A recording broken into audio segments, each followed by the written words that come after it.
All right. Hey, everyone, and welcome back to Be a Warrior podcast. I am here into I think we are in week 4 of the 5 weeks for Limb Loss, Limb Awareness Month. And I have on some really special guests. I actually have, you've never seen this many people. We have students from the University of Michigan in, I believe, the biomechanical and mechanical engineering departments, all PhD students in the throes of their PhD program. And I just want to welcome the three of you on. Thank you for coming on. Yeah, thanks for Thank you for having having us. us. Thanks for having us. Yeah, so we've got a multitude of people and a lot of things to talk about today. So we're going to try to be concise. We're going to try to jump right in. But like I like to do, I want people to get to know who you are. The main reason for doing this month and bringing students on from all over our country is to show the world what the future looks like for the amputee community and the fact that, you know, much applauds to you guys for doing something for a community that I felt like it was so underserved for so long, and it's still a reach, and it's a hard thing to get used to when the technology isn't there, but the technology is booming, and the uniqueness of every study is extraordinary. That I want to show the hope there is for new amputees, especially that in next 5, 10, 15 years, how crazy different it's going to look. So, with that being said, let's go right in and jump into introducing who you are, what brought you to Michigan, and kind of a little bit about what motivated you to get into in these engineering programs. So, Mira, why don't you start, Mira? Oh, sure. Thanks again so much for having us and for giving us a platform to share our research and our stories with you and with your audience. Of course. Um, it really struck me that you said like the community is so underserved, and I was born with a brittle bone disorder. It's a rare condition. So I grew up like bouncing back and forth between different doctors' offices, Mm. knowing the lingo before like anyone ever really expected me to. And I knew I wanted to help people in my community, not necessarily my disease itself, but just the disability compute community in general. I knew I didn't want to be a doctor or like a medical doctor. Yeah. Um, but I knew I wanted to help the community, and I had my fair share of assistive technology growing up, from Mm. wheelchairs, crutches, fracture boots, you name it. But I Wow. didn't have any experience with prosthetic devices. And I was like 13 or 14 years old when I told my mom one day, I was like, it would be so cool to make prosthetics one day. And she told me to look into biomedical engineering, and the rest is history pretty much. I did my undergrad in biomedical engineering from Georgia Tech. Um, Okay. Knew I wanted to do research and loved human movement and mechanics. So found Dr. Gates's lab here at the University of Michigan while I was applying for my PhD programs and got in. And when I was deciding where to go, it was kind of a no-brainer because this research here is incredible and so happy to be a part of it. And so your PhD, is it in biomedical engineering? Yes. Is it biomedical? Mhm. Okay, that's awesome. And so do you still struggle with what you have with Yeah. For context, I've broken about 60 bones so far, and that's kind of an underestimate probably at this point, but um, it comes and goes in waves. Wow. But yeah, And you've it's been able to keep your limbs though, right? yes. I think about it a lot though, like if there is like a pretty intense fracture, like there is a possibility that something could happen. But Well, yes, and I do you're have right on being on the cusp, at least maybe the fears maybe aren't as great as someone who, like, when I jumped into this, I was like, I don't have any idea what this looks like on the other end. So interesting, very interesting. Well, that's good. You've got some of that background, which then brings a lot to the table, then I would guess. Excellent. I would hope Thanks. so. Yeah, thanks, Mira. Jake, how about you? So I'm also a second year PhD student. I'm specifically studying robotics, but I'm in the same lab working with Dr. Gates. And I think we talked about this a little before, Mhm. but when I was introducing myself to you, but like Yeah. going to college, I don't know, engineering science, typical, I don't know, male philosophy going to college. I'm like, oh, I'll just do mechanical engineering. But Right. it was when I actually I think last week you interviewed Ophley at UCLA when I met her, as well as the PI at UCLA, where they introduced all the research. Ophley was talking about working with ACL injury, and I've always been involved with sports and Yeah. And the combination of rehabilitation and engineering really stuck out to me and was something that like I could see myself doing. And the more I integrated myself in that lab, just working with people face on was always something I felt like I could do better than the engineering part. And so I was um, when I was looking at PhD programs and I met Dr. Gates, like it just seemed like a really good fit for me and best school I got into. So stuck with it and Nice. I've been enjoying it since. Excellent, excellent. And Marty, how about you? Yeah, hi. I'm Marty. I'm a second year PhD student as well. I am in mechanical engineering, so that is my PhD program. And kind of what brought me to Michigan is that so I did my undergrad at the University of Dayton, also in mechanical engineering. And I was actually really considering med school. I thought I wanted to be a doctor at some point, but then my undergraduate advisor, she introduced me to the field of biomechanics. And I just really thought it combined my passions for the medical fields with engineering.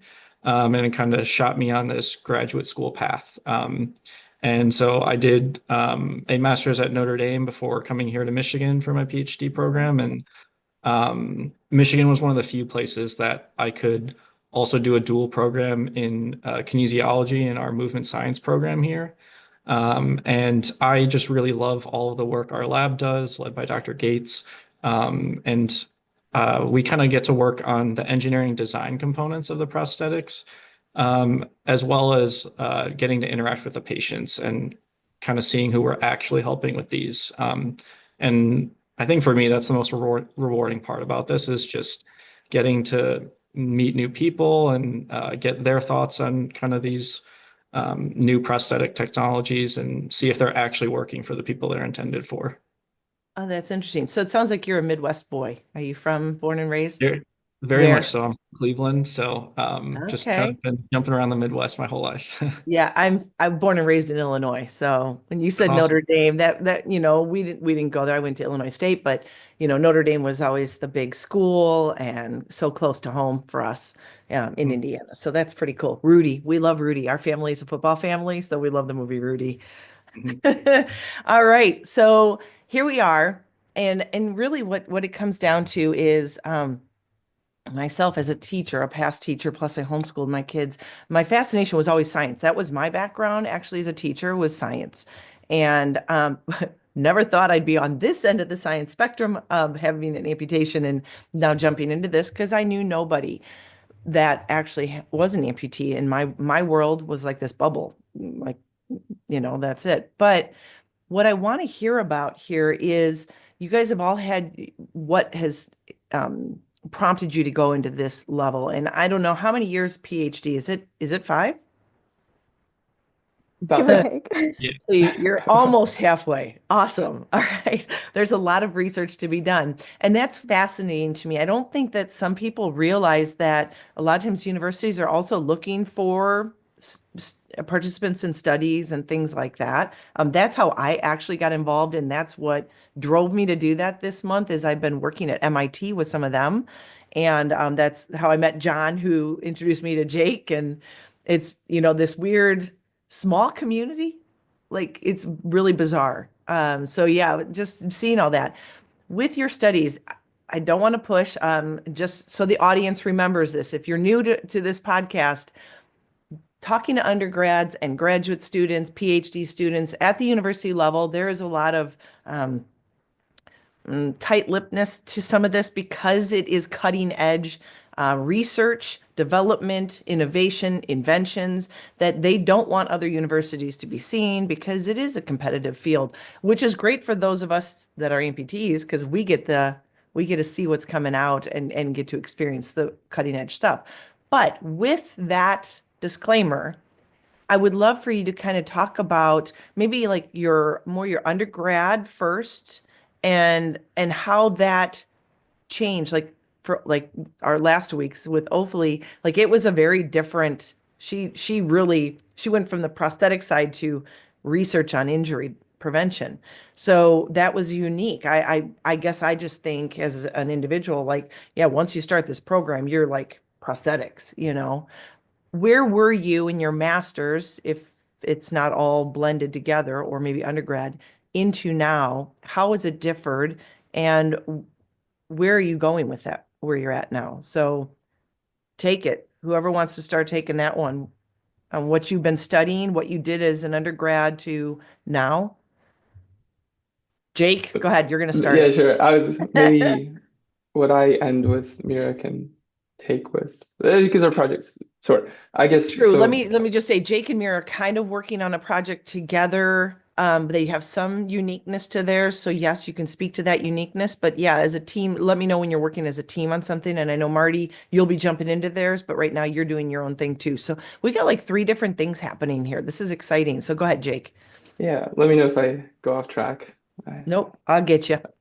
I get, but undergrad, I just studied mechanical engineering the first few years. I was fascinated with space travel and everything, and I was like, I joined. It was called like Bruin Racing, and they build off-road vehicles to compete Huh. in like across country. I always felt out of place. I don't know. I didn't. People would stay up till midnight working on the car, and I'm like, this is. I hate this. Like, I want to go home. This is silly.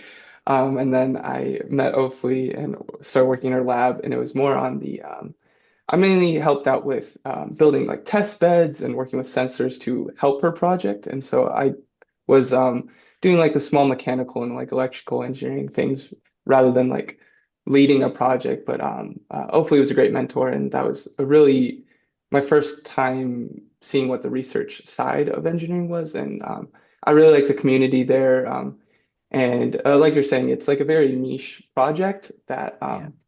you get funding specifically for that, and there's no like you're not working at a company that's trying to um, build this product that's super profitable. So like Right. your focus is directly on like what the outcomes for that research study are, and I thought that was really interesting. And you this was also like on the medical side, and I started taking a bunch of anatomy classes, and I just was really fascinated with that, and so I knew that's where what I wanted to do in grad school. And then so hopping into grad school, I met Dr. Gates, and she was talking to me about this surgical intervention called that we talked about before. And so just a brief overview. Yeah. It's the regenerative peripheral nerve interface. And so we call that the RPNI.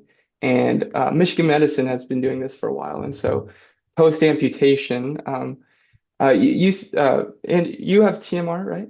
Is I that had a TMR a year after. I didn't get it when I had right? mine even 6 years ago. Insurance wasn't covering it to be a Yeah, preventative. So I had to have it a year after I healed. right. Good Yeah, timing.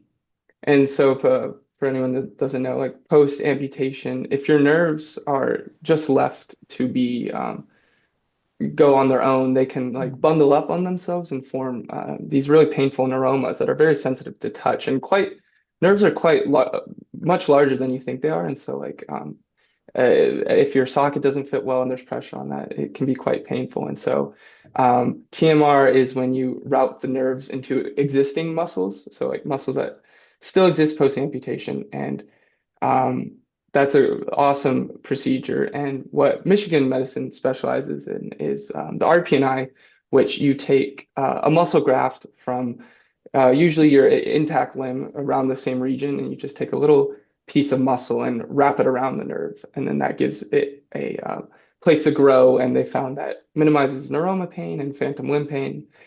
And what our research is doing is that they've shown that if you stick like an electrode into those muscles, those little muscle burritos that we like to call them, That's what I was laughing it about that. I remember the it really burrito. amplifies the signal. And so I'm specifically working with controlling like powered knees and ankles, and Mira will talk about controlling powered hands and wrists. And what's really important with those is to isolate what the actual signal is from any noise or like electrical signals that could be picked up.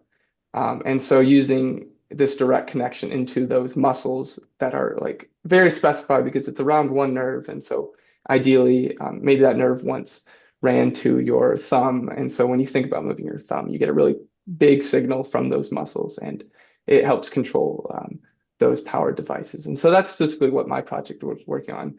Mira works on the upper limb, and now we're transitioning to, we just recruited someone for a lower limb study who had an above knee amputation. Right.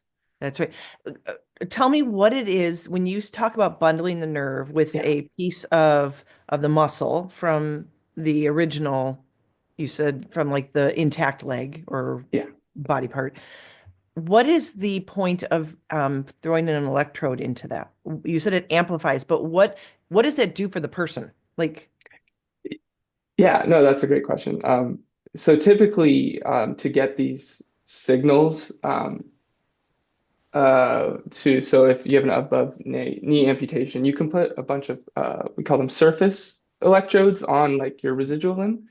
And so when you flex the residual like quads, mhm, then you can correlate that to moving a powered knee. yes. Um, but if say you want to move an ankle, you don't have any muscles if you have an above knee amputation that Right. correlate to moving an ankle. And so what some groups have done, which is really cool, is you take these like spiky arrays and you can stick them on a nerve itself. And so Okay. that nerve once like ran all the way down to your ankle. And if you're reading a signal like from that nerve that once ran to your ankle, you can like correlate that to ankle movement. But what Interesting. we do is we're reading these instead of sticking that spiked array into a nerve, you wrap the muscle around it and then you stick it into the muscle. And after a while, the nerve regrows into the muscle and revascularizes. So that's a living piece of tissue. Right. And just from the chain of events, like a nerve running into your quads, the signal that was in the nerve is then amplified by X amount by the quads. So if you're reading from muscle, it's a lot more amplified. And so um, what we're testing is does reading from these pieces of muscle rather than from directly the nerve itself enhance Yeah. control of a powered device. Okay. So that just like blows my mind because when you bring up nerves, all I think about is pain. As an amputee, we know it's not the muscle that's causing us pain, it's the crazy nerves that have been cut. And Yeah. so when you said that and you said electrode and you put nerve, and I'm going, that sounds like that would just hurt like heck. But Yeah. it's so our nerves actually are the component that actually helps us move Yeah. because So it has the feeling of the movement. Is that it? so Like yeah, it's it's See, still new so technology to it's me too, okay. Like, but yeah, I'm trying to yeah. water this down because I need to understand it, but that means that my audience would love to Yeah. understand that because I think I might not be the only amputee that thinks nerves equal pain. And if Right. you're putting an electrode into a nerve, that just Yeah. freaks me out. Maybe Mira wants to jump in, but like we can Tag nerves. team, tag team. Okay, Um, I can yeah. Go for it, get Mira. the Go. baton. So All there are right. different kinds of nerves. There are nerves that can send signals out to your muscles to tell it to do something. And then Bingo. there are nerves that can take in information like sensory, the pain signals, the temperature signals, the Got touch it. signals, all of that. So the motor neurons, these ones that send the signals, don't necessarily also have the sensory feeling coming back into it. That makes sense. And I had no idea that I should know that. I mean, but that's cool. Thanks, Mira. Okay. I get it now. All right. I get it now. Excellent. All right. So then I know John, you or Jake, you are working with lower limbs, just starting to jump into the lower limb, and you're getting your first like patient, or Yeah. I was a guinea pig. I call them guinea pigs. I know that's not PC, but that's what we have. Participant, we call it. But Mira, are you working upper Yeah, so extremities? my research focuses on upper extremities, specifically below the elbow Okay. amputees. Um, to try and answer your original question of how we got our start in Yeah. research in undergrad, I did some research on like cancer uh, treatments, and Mhm. while it was interesting and I loved contributing to the scientific body of knowledge, I knew cancer research was not for me. Yeah. So I tried out different assistive technology rehabilitation labs throughout undergrad. Like I mentioned, like I was interested in prosthetic devices from a Hmm. young age, but I wanted to really make sure that that's what I wanted to do. And throughout undergrad, found what I didn't want to do, and it reinforced that yes, prosthetic devices is really cool and interesting, and I want to dedicate my PhD to this. That's cool. Um, so then when I was looking at PhD programs, specifically looking at research labs that had some sort of biomechanics and prosthetic devices Wow. themes, and Yeah. helping people, outcomes, all these buzzwords that I was looking for. And Dr. Gates's lab fit the bill for that.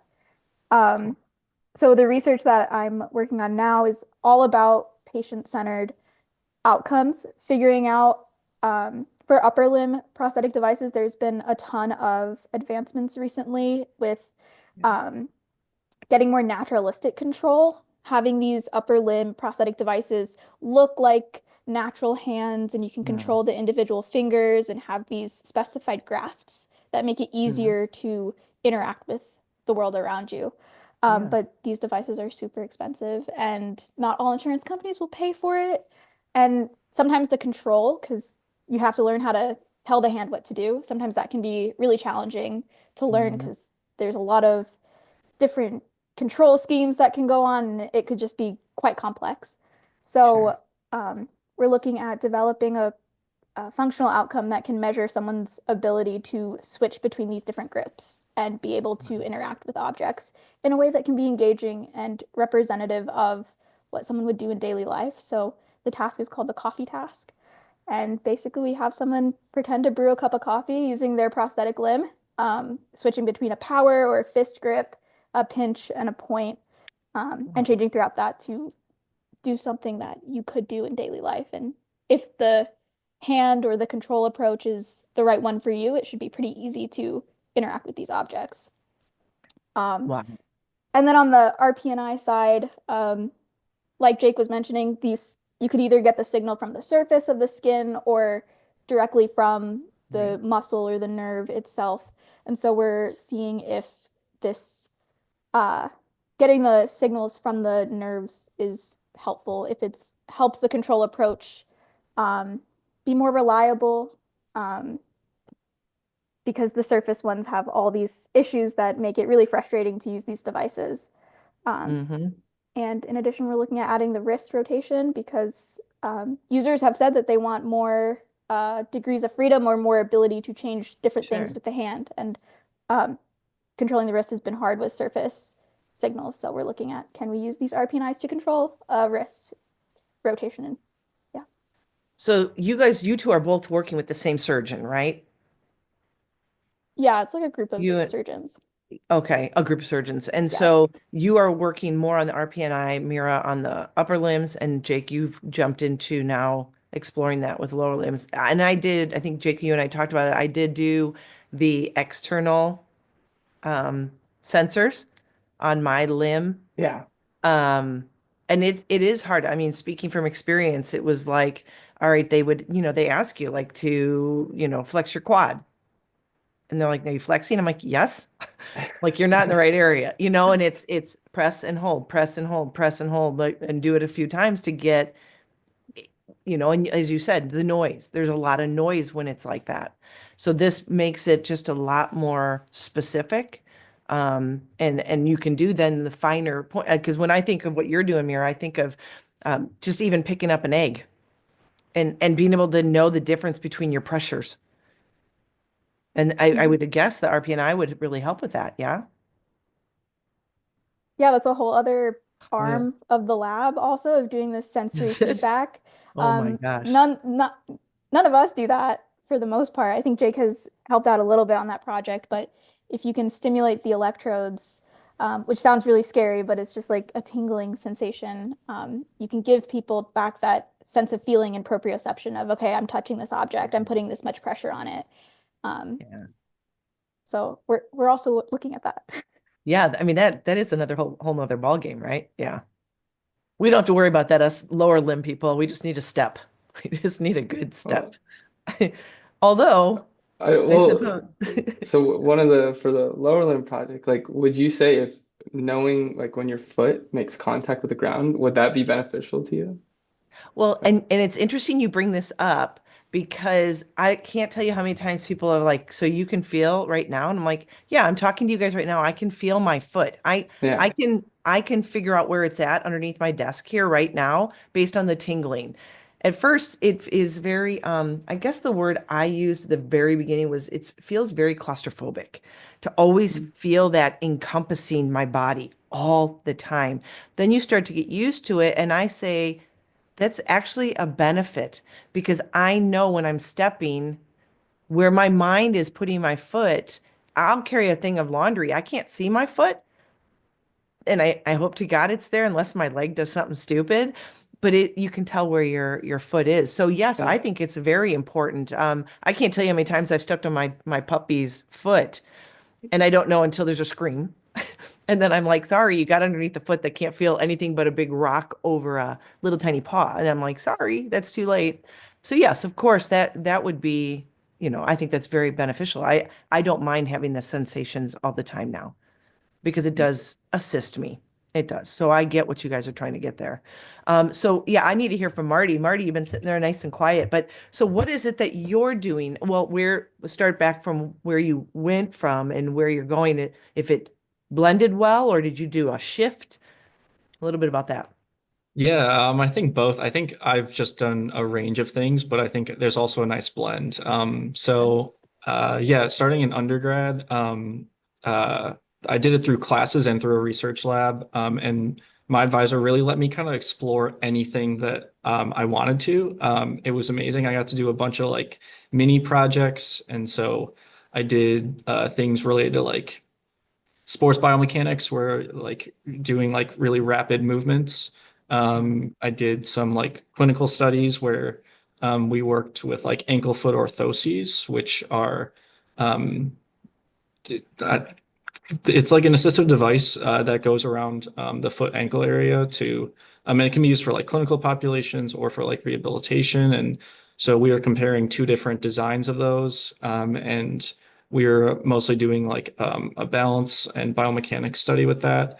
Okay. Um, and then for like one of my class projects, we also just got to do something fun. So one of my friends was interning at Ford, and so we did like a car study where like getting in and out of a car and like the biomechanics of that, which was pretty cool. Um, and then at my master's, it started out I was going to be working with some of the athletic teams there, Mhm. and then it shifted more into like a clinical project where I was working with biofeedback. And so, I think from working with like the AFOs and other assistive technologies and also like biofeedback is kind of a smooth transition into the lab where I am now working with prosthetics.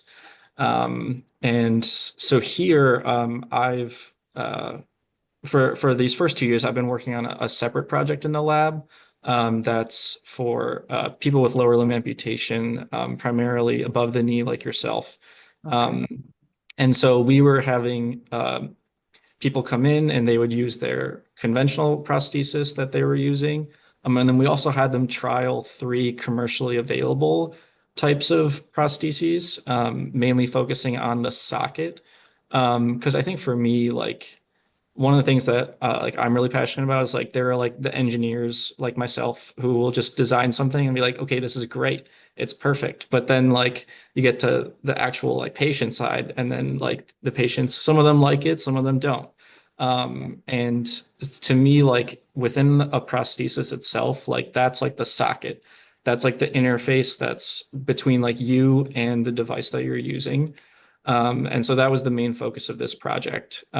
Basically, letting people try out different types of sockets, seeing what design parts they like, what they didn't like. Hmm. And then we got to focus on a ton of different things with this study, which is awesome. Like we focused on balance, we focused on mobility. We also did like how people move in the lab versus how they move at home. So we sent people home with these new devices, and we gave no restraints. We were like, just go live your life, do whatever you want. And we sent them home with these little wearable sensors called Cool. inertial measurement units, or IMUs, and then also an accelerometer. And so I've been processing a lot of that data, and it's basically just we get information about how they've been moving with these devices and seeing if maybe their behaviors were different or similar based on the type of device they're using. So it's been a really cool study, and I'm still working on it right now, and I really love it. But yeah, I think starting almost now, like I'm also going to be shifting a little bit to working with Jake as we shift towards the lower limb side of the RP&I project. So Jake's focusing a lot Get of it. the control aspects.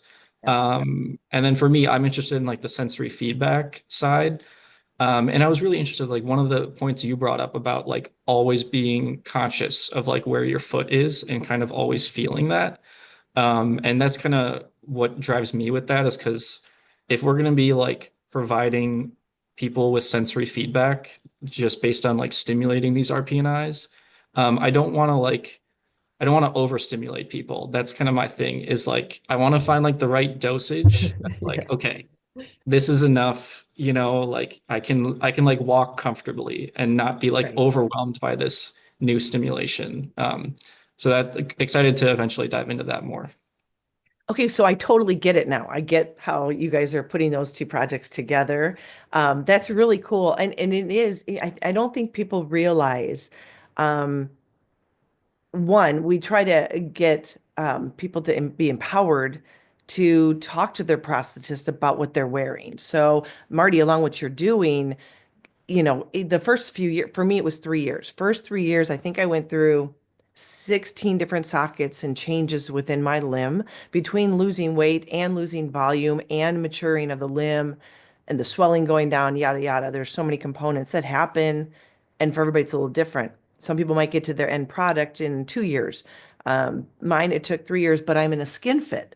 So to give you a little bit of an idea of what I have, I've done it all. The first one was a lanyard with, liner with a lanyard, the little safety feature that makes you know it's not going anywhere.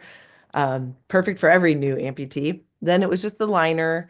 And then I've always had the one-way valve, and my guys know my activity level. And that's truly a big component of it. And it's interesting that you say, we let them take it home. That is the smartest thing you could do because everything I try on, even 6 years in, I just got a brand new socket because something happened after a year and a half to my natural limb that it wasn't really feeling great.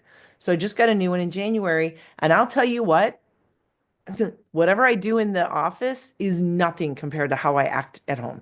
Nothing. Mhm. It is not even close to the same. And I can't tell you how many chances of getting fittings done at the office before I found my voice and told them, you know what, guys, we're going outside in the parking lot and I'm going to walk as hard as I can. And over that terrain of rocks right there, we're going to go with it. Because I'd get home and needless to say, as soon as I get home, oh, it feels good in the office. And I get home and I'm like, oh, wait, it's pinching here. Oh, wait, that's really hitting a spot there. And you're like, great, now I got to go back there. I got to make another appointment. It is very different. And I don't think people that get a fitting realize that till they start understanding it. And that's usually about, 4 sockets in, 5 sockets in when you feel brave enough to say, time out. Can we do a bigger test? And it's important. It really is because I don't walk the same in the office with someone watching me that I do when I'm running around my kitchen and getting dinner going through a Costco as fast as I possibly can. It's different. So that's really Mhm. cool. So it's interesting to see. I love the physical side of what you're doing, Marty. And I love how you guys are integrating the surgical side. And to me, that I don't know about you guys, but it's one thing to think about the prosthesis that they're wearing and the socket aspect. Um, it's a material item. It's something that either your insurance is covering, it's not covering, it's partially covering, or you have to go to a nonprofit to get help, whatever it is. But you can grab it, right? The surgical side, I'm still wrapping my head around it because as Jake and I were talking, I'm actually going back to MIT soon and toying with the idea to have the Amy procedure done on me in June. I'm a little nervous. So I'm going to speak to that side really quick on where do you guys go? The surgical side, where do you go for how hard is it to find the patients to do that? Um, Especially in a study. Like this is where I'm at right now. I'm like, do I want to look a gift horse in the mouth? Because I'm doing pretty good, but it could be better. Could it be better? Could it be worse? You know what I mean? So take me through the mental aspect of doing a surgical thing versus just something that goes on somebody. And whoever feels comfortable, Yeah, go with it. I can just again cut me Go. off whenever. Mira, you Um, jump in, whatever. yeah, Marty, you jump in when you need to. Mira's good at reining me in Okay, usually. good. All right, that's what we need. But I guess I mean it really hit me when I was so Paul Sederna is the chief plastic surgeon who does he was the one who's done most of the upper limb RPNI surgeries. And the way he was explaining it to a potential participant was, I thought it was really powerful. So recruiting someone to enroll in this year-long study and then have to care for, like, these RPNIs do have exit sites, and so you are introducing some, it's minimal care, but like you do have to clean these exit sites and keep a bandage on them. And he walks them through that, and so you are introducing that morning hassle to your life. But and he also explains, like, this medical procedure probably, like, within the next 10-20 years won't directly improve your life outside of the research space. But the way he explained it is, like, if this takes off, FDA approves it, and like we see really great outcomes, like down the road, 20 years down the road, you are potentially helping millions of people if this is something beneficial. And like, he's a great salesman. Like, he was really selling it. But then, like, when they come into our lab, we explain, like, the truth is, like, no one's done this before. Like, this lower limb, for the lower limb RPNI study, this first participant, he knew it going in. He's the first one to have this procedure done. He loves that. Like, after the procedure, he was in the recovery room, and there were other people who just had surgery, and he was like gloating to them. And he's like, I'm the first one to get this surgery. Nice. So you do have to recruit that, like, person who's willing to accept, like, that what they're contributing to us for a year, and like we're taking hours out of their day when they do come into the study, and they're giving up a year of their life for this, like, just to continually be in contact with us. But he's super excited to see what outcomes we can get from it, and potentially, like, he'll see the benefits in the research lab, and then ideally this offshoots into something that's more commercially available and like FDA approved, and something that's more common than just these 1 to 3 participants we're going to get in over the next couple of years. And Jake, have you guys done this procedure on a lower limb yet? As of 2 Mondays ago, no, but yes, now. Oh, very exciting. All right, so Mira, then what, with doing this for an upper limb, I'm assuming you said it is a reconstructive plastic surgeon that's running this, or a team of? Okay. What is the ideal candidate for these procedures? Yeah, I think it's, like Jake said, someone who's really willing to donate so much of their time and resources to helping their community, like, improve the body of science. Like, as I mentioned with my brittle bone disorder, I'm like always the first one to be like, I will participate in this study. Like, if it helps, it won't help me, but it'll help someone with my condition in 10, 20 years. And I think recruiting people like that who kind of can maybe not benefit directly from what we're doing, but can see that in the future other people can, is super important. And these RPNI procedures are like starting to become more widely done. It's the implanting the electrode bit that is the unique thing about our study. Got it. Yes. And is there anybody that is really not a good candidate? Like, I know that they are doing, I've had 2 calls and I'm going in for a face-to-face physical, okay, for it, because obviously if I was someone that had a lot of underlying disorders or diseases, or if I was wound care and I had a lot of infection rates. He even said, you wouldn't be a candidate. I wouldn't even look at you. And if I could make it worse, I won't touch you. So is it pretty much that kind of status quo kind of a thing? You've got to be a pretty clean slate kind of person. The amputation went well, you're healthy. Yeah, there's a pretty rigorous inclusion-exclusion criteria. We don't want to exclude anyone who could benefit from it, but because this is such a new thing, like, we don't want to put anyone in more danger than they have. So yeah, exactly. Jake can probably talk more about the recruitment process from that end, but it is quite lengthy, and we want to make sure the person we're picking for this is a good candidate on all of those things that you talked about.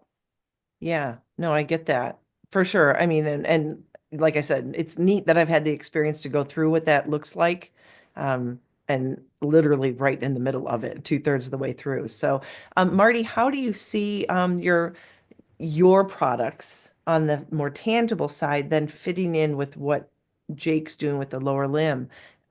You said you send them home with it. Are there components that have to be on their skin to get the reading, or is it within the socket and it's laying up against the skin? How does that work? Yeah, definitely. So Jeff Lensman is our prosthetist here. And so he sees all the patients at our O&P clinic.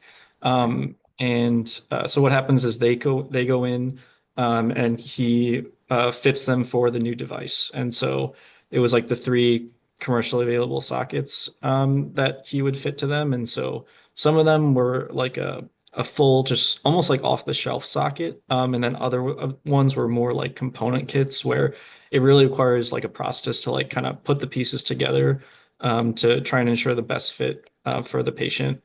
And then in terms of the sensors that we send home with them, so Yeah. we try to make it as easy as possible. So we just put one basically just in the shoelaces right on top of the shoe, and then another one just in a little pouch, like basically on the side of the pylon, just right where that ankle would be.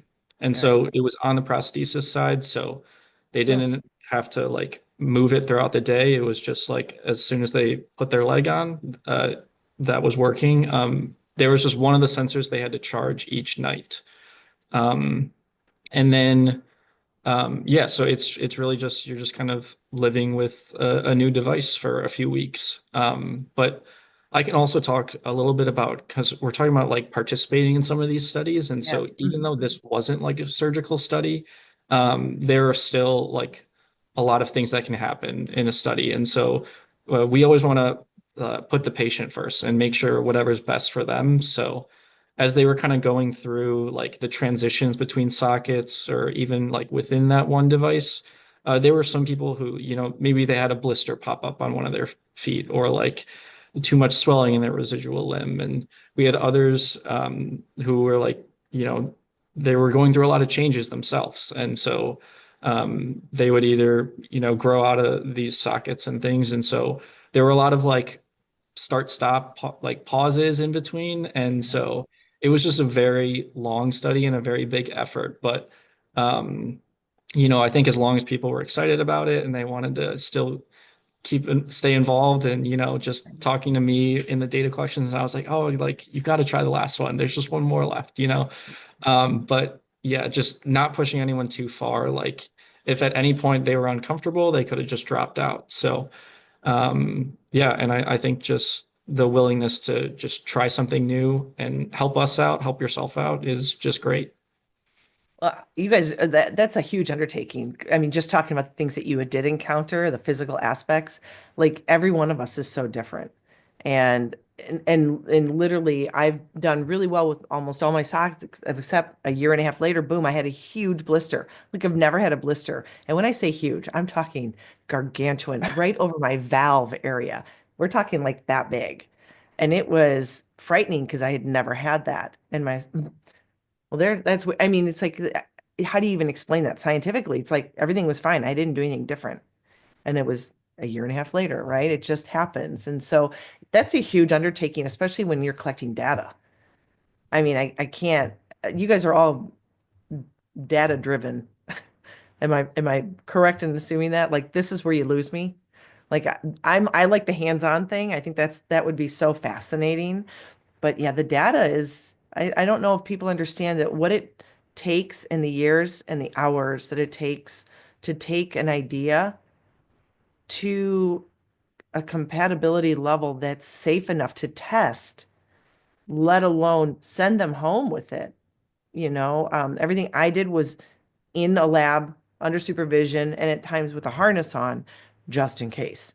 When they put the harness on me, I was like, huh, what's the harness for? I don't normally fall. They're like, just in case. And thank God. I mean, they put me on treadmills and stuff. So that was scary. But now that we're at this point and I get an idea and I'm hoping the audience is getting a clue on, I mean, this is really cool. I'm glad that the two of you jumped on after Jake and I talked because it ties so much together. I love seeing how y'all are working separately, but yet you're working on the same intention and same goal. Now the big question, because I think this is really important for people to understand. There are two really big prosthetic manufacturers out there, really two that monopolize the world, really. Um, and good or bad, we've got a lot of really unique, good ideas coming out from you guys. This is why the podcast this month is called The Future's Now. It's what you're doing now that's going to be just simulating a whole nother level of life for amputees that will make us fit even more so into the real world, doing what we normally do without even a blink of the eye. How do you go from where you're at to it becoming a real world thing? I think that's such a great question. That's something that I've been thinking about a lot recently of like we can do so many cool things in the lab, but how can it actually help people?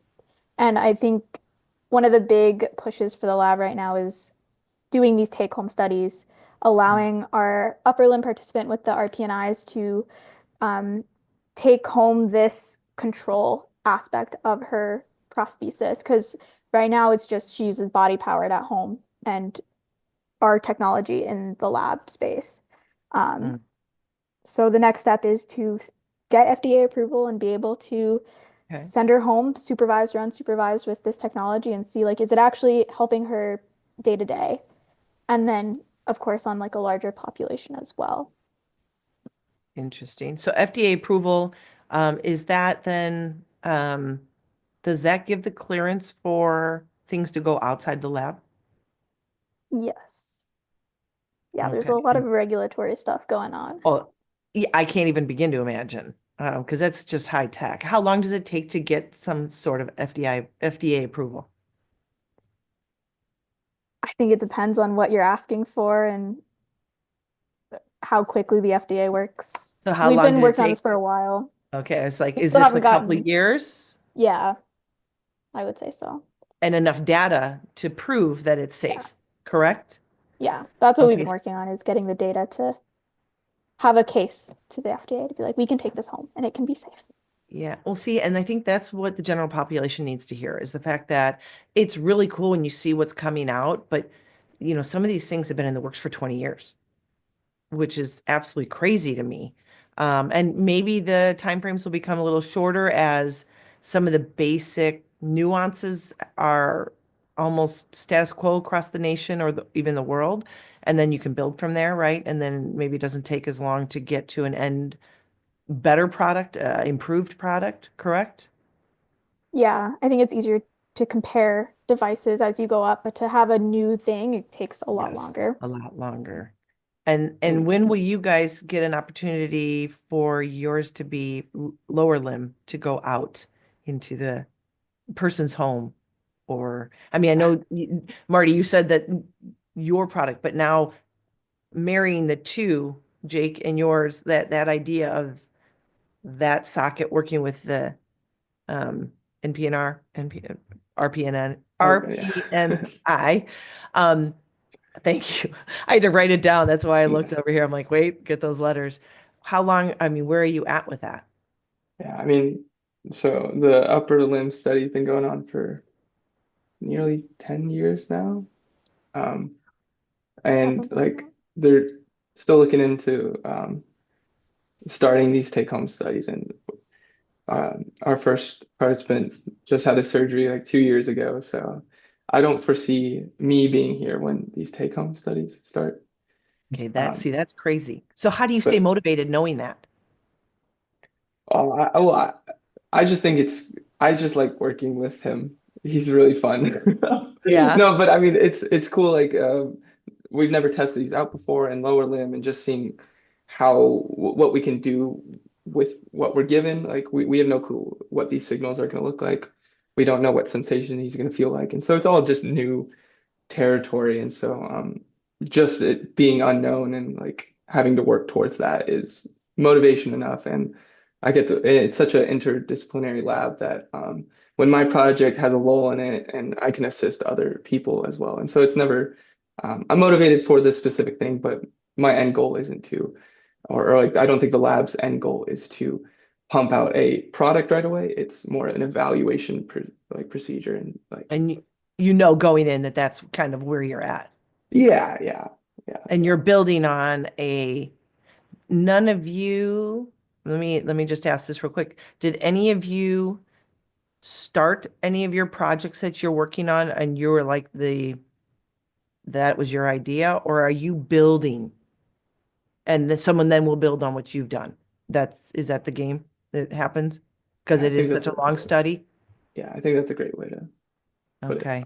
Which again, like that's can be tough. Like the first gentleman that I interviewed, it was their product. They started it, they tested it. One was an amputee, so he was able to test it himself, which is a nice disclaimer because you don't have to put anybody in that risk category except the person that's doing it. And he's like, it's mine, so it's fine. And then they're going to take it out into the world. That's their goal. So here's how I want to wrap this up. Take me to the fact that you've got your PhD. You did it, you've done it. Congratulations. What is your dream now? Seeing what you're doing here, what is it that you think you might want to do, think you will do, or you are headstrong? This is what I want to do when I get done. Mira, start with you. Oh, goodness. Sorry, Okay. I'm looking at the square here of people, so that's why I'm doing it in this order. That's okay. Um, I think before I started grad school, I was really gung-ho about being a professor and wanting to stay in academia. Between undergrad and grad school, I had a really cool experience doing biomechanics for a baseball team, and I thought that that was super interesting. Human movement side and doing some rehab in more of the injury, Hmm. sports injury side instead of the clinical um, prosthetic device field. And I think after the PhD, I could see myself either staying in academia or going back to work for a baseball team doing biomechanics research and still keeping that like human device integration, maybe not as kind of coherently as a prosthesis being on someone's body, but still the device and like action of swinging a baseball bat or pitching a baseball is still quite complex and similar to like activities of daily living. Very cool. All right. Well, you've got goals. I like it. Marty, how about you? What do you see yourself doing once PhD is done? Yeah, I maybe similar to Mira, I definitely came in thinking about the academic route. So I think I've always had a teaching gene in me because I was like, I wanted to be like a grade school teacher and then a high school teacher and now like a college professor. So still definitely running with that. But I really do love just like the clinical research side as well and just interacting with patients and new people and helping them just be mobile again and just finding the right device that helps them do that. So I am definitely still interested in like the clinical research side as well. So yeah, just I'm pretty excited about my future here and wherever I end up, you know, I think I'm going to enjoy it pretty well. That's cool. Awesome. All right. Jake, take it home. What are you thinking? Well, I don't think anyone ever wants me teaching them, so I no, no, I mean I really do being a professor I think is a whole another ball game. Like they're amazing, and I would love to do what they could do, but I don't see myself in that position. Like in undergrad, I taught this class about like prosthetic devices. That was fun, but that was the extent of my knowledge. So, but I think similar to Mira and Marty, t staying within the clinical like research realm is really exciting for me because it's very like patient forward, interacting with people every day, and like I had one participant for another study we were doing, and he um, he was a below knee amputee, and he worked with this company called College Park. They make Uh-huh. very mobile. Yeah, yeah, you probably yeah. I do know. Yep. And he specifically he is a weightlifter, like a power lifter, and he once told me he's like, yeah, my whole job is they send me ankles and I break them, and He takes him to breaking point. yeah, they're like, take this ankle and shatter it, please, and tell us how you shattered it. Wow. Yeah, and I think I don't know what my role would be, but like a company like that is very patient forward and like directly working with their consumer would is something I would really enjoy doing every day. That's really cool. I don't know if I'd want to be the person trying to break things. Yeah, That would kind of freak me I out a can little connect bit. you with him if you would like to. I don't think so. I like going to the gym and not breaking parts. That's kind of the goal. When I leave the Yeah. gym, I want to be able to walk out. So that's cool. Oh, you guys, this was so awesome to hear how everything is pulling together. I can visualize it all. I'm excited about the future. I'm excited about what you guys are doing for our community and from our community to you. Thank you for all the hours you put in, the dedication, the care, and the empathy that you actually share with your patients that you're seeing coming in. And I wish you nothing but the best in the future. And, keep doing what you're doing. Thank you. Thank you so Yeah. much.